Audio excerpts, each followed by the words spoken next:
નમસ્કાર વિદ્યાર્થી મિત્રો, ધોરણ 10 વિષય ગુજરાતી, ચેપ્ટર નંબર 12 ચોપડાની ઇન્દ્રજાળ, જેના લેખક છે ચંદ્રકાંત પંડ્યા. એ પાઠ આપણે શીખી રહ્યા છીએ. લાસ્ટ લેક્ચરમાં આપણે ખાલી પાઠની થોડીક પ્રસ્તાવના શીખ્યા છીએ કે પાઠમાં શું છે. તો પાઠ વિશેનું થોડીક અગાઉ ચર્ચા કરું તો લેખક છે એ પોતાના જે ધરમપુર ગામ છે એની બાજુના ગામની આજુબાજુમાં તેમના પિતાશ્રીએ જે કંઈ પણ લેણદારોને પૈસા આપેલા છે એ લેણદારો વિશેની ચર્ચા કરે છે કે એ સમયે લેખકના પિતાને કોઈ ક્યાં રસ્તો શીખવાડ્યો અને એ પણ આ રસ્તે ચડી ગયા અને એ સમયના લેણદારો જે લોકો પાસે પૈસા લેવાના બાકી છે એ લોકોનું ખૂબ શોષણ કરે અને એની શોષણ કરવામાં કંઈ પણ બાકી ન રાખે અને પેલા લોકો પણ મૂંગા ઢોરની જેમ તેનું જીવન આખું તેના પાછળ વિતાવી દે અને કંઈ પણ વિચાર કર્યા વગર બિચારા એક પ્રકારની વેઠ કર્યા કરે. આવી પરિસ્થિતિમાં લેખક એવું કહે છે કે એના પિતાજીનું મૃત્યુ થયું અને મૃત્યુ પછી જે કંઈ પણ જમીન હતી એ જમીન શેઠને સોંપવી પડી અને એમની પાસે આજીવિકા માટે માત્ર જે કંઈ પણ પૈસા એમના પિતાશ્રીના લેવાના બાકી હતા એ અને એ સિવાય જે ઢોર ઢાંખર હતા કે જે ઢોર ઢાંખરથી એમના ઘરનું જે ગુજરાન ચાલતું હતું એના થકી જ એ કામ ચલાવતા હતા અને એમના માતાશ્રી ઉપર ઘણી બધી જવાબદારી હતી. 2 દીકરાઓ 1 દીકરી અને 3 પરણાવેલી દીકરીઓની જવાબદારી હતી. એવામાં લેખક 14 વર્ષના થયા એટલે એવું કહે છે કે હું એક ધરમપુરથી 5 દૂર માઇલ જ્યાં અમારી જ નાતના એક ભાઈ પાસે જીવલા નામના વ્યક્તિ પાસે અમારા પૈસા નીકળતા હતા અને હું એમની પાસે પૈસા લેવા જતો અને એ પૈસાની સાથે સાથે વર્ષમાં જે કંઈ પણ થાય ઉપજ એ અમને આપી જતા અને એવું કહેતા કે સાહુકારના પોયરાઓ છે એને કોઈ આપદા પડવી ન જોઈએ. એટલે એવું કહેતા કે જીવલો છે એ દાનતનો શુદ્ધ કે દાનતના ચોખ્ખા માણસ. અહીં સુધીનો પાઠ આપણે સમજ્યા હતા. તો હું આશા રાખું અહીં સુધીનો પાઠ તમે સમજ્યા હશો. તો આજે એનાથી આપણે આગળનો પાઠ સમજવાનો ટ્રાય કરીએ. બરાબર છે મિત્રો? તો ચાલો આગળ જોઈએ કે આગળ લેખક શું કહે છે. તો જીવલો અવારનવાર ઘેર આવતો, મારા ઉપર પુષ્કળ પ્રેમ, શેરડી, બોર, જાંબુ, કેરી એવું કંઈ ને કંઈ મારા માટે લાવે. તેની સાથે કોઈક વાર તો તેનો પુત્ર ગોવિંદ પણ હેર જોવાની લાલચે આવે. લંગોટીને મેલું જીર્ણ ડગલું એ એનો પોશાક. જીવલો જુવાનીમાં પણ ખખડી ગયેલો હાડપિંજર જેવો તો એનો પુત્ર ગરીબડો અર્ધનગ્ન દશામાં ખુદ દરિદ્રતાને પણ શરમ આવે એવો. જીવલાના કુટુંબની આવી કરુણ દશા છતાં તેની વફાદારી મુખ સાક્ષી જેવો હું માત્ર જોયા કરતો.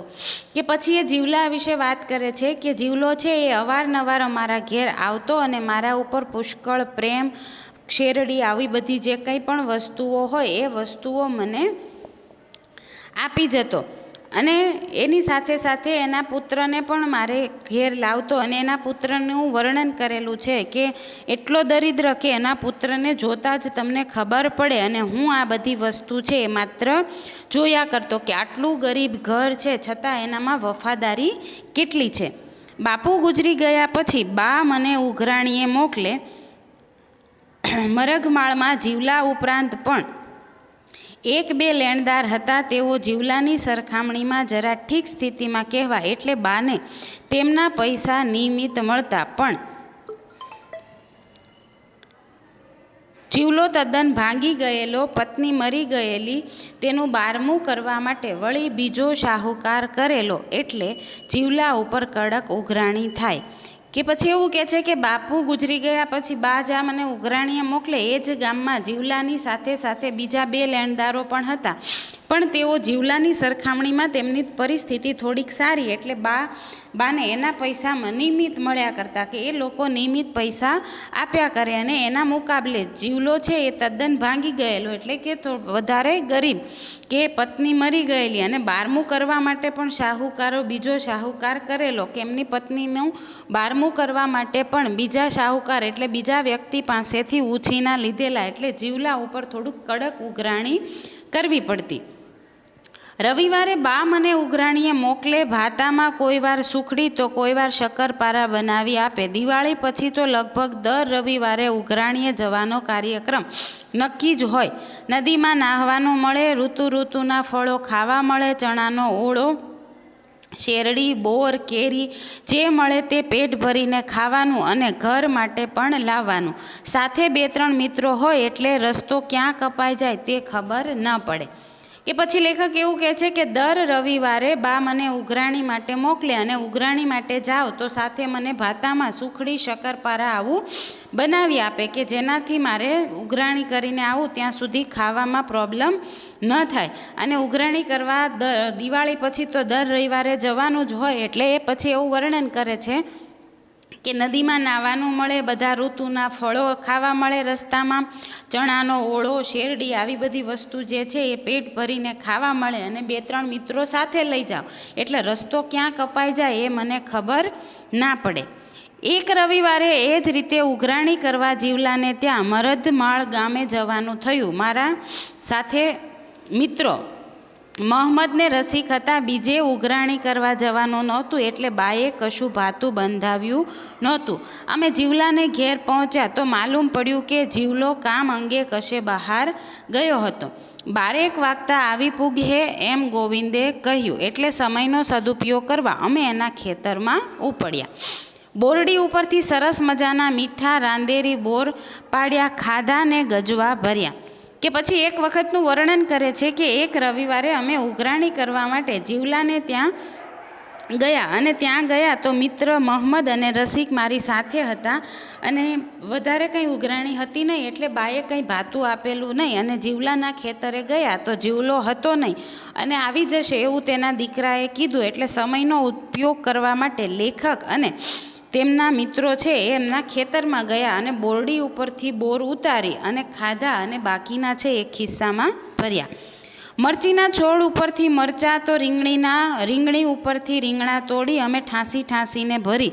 ગોવિંદે બાવળના દાંતણ કાપી આપ્યા તે લીધા. નદીમાં નાહ્યા ને જીવલાની ઝૂંપડીએ આવ્યા ત્યારે જીવલો આવી ગયો હતો. તેણે પૂછ્યું, ભીખલા, બપોર થઈ ગયા, કંઈ ખાધું કે ભૂખ્યો જ છો? ડોહાડીએ હું બાંધી આવેલું છે. મેં કહ્યું કે અમે તરત પાછા જવાના હતા એટલે ભાતું નથી લાવ્યા. જીવલો કહે, પોયરા, ભૂખો તો નહીં જવા દે. દાળ ચોખા આપું ને ખીચડી બનાવી નાખ. ખીચડી કે દાળ ભાત મને બહુ ભાવે નહીં ને એ કડાકૂટ કરે કોણ એટલે ના પાડી. પણ જીવલો એમ માને શાનો? કે પછી જ્યારે ખેતરેથી આવે છે તો જીવલો આવી ગયો હોય છે અને જીવલો એવું પૂછે છે કે ડોહીએ કંઈ બાંધી આપ્યું છે, મતલબ કે તારા માએ કંઈ તને ભાતામાં બાંધી આપ્યું છે? એટલે પેલો ના પાડે છે કે ના, કંઈ બાંધી આપ્યું નથી. એટલે એવું કે દાળ ને ચોખા આપું છું, ખીચડી બનાવ, હું ભૂખ્યો તને જવા દઈશ નહીં. એટલે લેખક એવું કે મને એ ભાવે નહીં પણ એની સાથે માથાકૂટ કોણ કરે? ભીખલાને હીરો બહુ ભાવે એમ કહી ગોવિંદને મોકલી ક્યાંકથી ગાયનું પાસેર ઘી મંગાવ્યું. મોટી દીકરી પાસે ચોખા દળાવ્યા, થોડો ગોળ કાઢીને આપ્યો, 3 પથ્થર મૂકી ચૂલો બનાવ્યો. પછી કાંસાના તાંસળામાં લાકડાના તવેથાથી આવડે એવો શીરો મેં બનાવ્યો. જીવલો કેળના પાન કાપી લાવ્યો. ગોવિંદે થોડા કાંદા સમારી આપ્યા અને અમે 3 જણા શીરો ખાવા બેઠા. પ્રેમનો શીરો એનો આનંદ વળી ઓર જ હોય છે. અમે ધરાઈને ખાધું. અમે જવા નીકળ્યા તે પહેલાં જીવલાએ પૂછ્યું, જીવલા, થોડાક પૈસા આપશે કે? પૈસાની જોગવાઈ તો હમણાં નહીં થવાની એમ જીવલાએ લાચારી વ્યક્ત કરી. એટલામાં ગોવિંદ વાડામાંથી વાલોર ને રીંગણા લઈ આવ્યો પણ અમારી થેલી તો ભરેલી હતી, એને મૂકવા ક્યાં? મેં જીવલાને એકાદ થેલી હોય તો આપવા કહ્યું. ત્યારે જીવલો કહે, બોડીને ત્યાં વળી કાંકી કેવી? ત્યાંથી ફાટેલો કટકો શોધી આપ્યો, તેમાં રીંગણા વાલોર બાંધ્યા અને અમે ચાલી નીકળ્યા. કે પછી લેખક એવું કહે છે કે બિચારા પાસે કંઈ હતું નહીં છતાં પણ ક્યાંકથી ઘી મગાવ્યું અને પછી એમણે લેખકને શીરો બનાવવાનું કહ્યું અને શીરો બનાવી અને એમણે આનંદનો પ્રેમથી શીરો ખવડાવ્યા પછી જ્યારે લેખક એમની પાસે પૈસા માગે છે તો એવું કહે છે કે પૈસા તો છે નહીં, પણ એમનો દીકરો છે એ વાલોર અને રીંગણા લઈ આવે. લેખક પાસે પોતાની થેલી છે, એ થેલી ભરેલી છે, એટલે લેખક એવું કહે છે કે અમે બીજી થેલી આપો, તો એવું કહે કે અમારી પાસે થેલી નથી. એ છતાં પણ ક્યાંકથી એક લીરો શોધી આપી અને કટકામાં એ બધું બાંધી દીધું. તે રાતે મને મોડે સુધી ઊંઘ ન આવી. જીવલાના જ વિચાર આવ્યા કર્યા. એક બાજુ જીવલાનો પ્રેમ અને બીજી બાજુ તેની કારમી ગરીબા યાદ આવ્યા.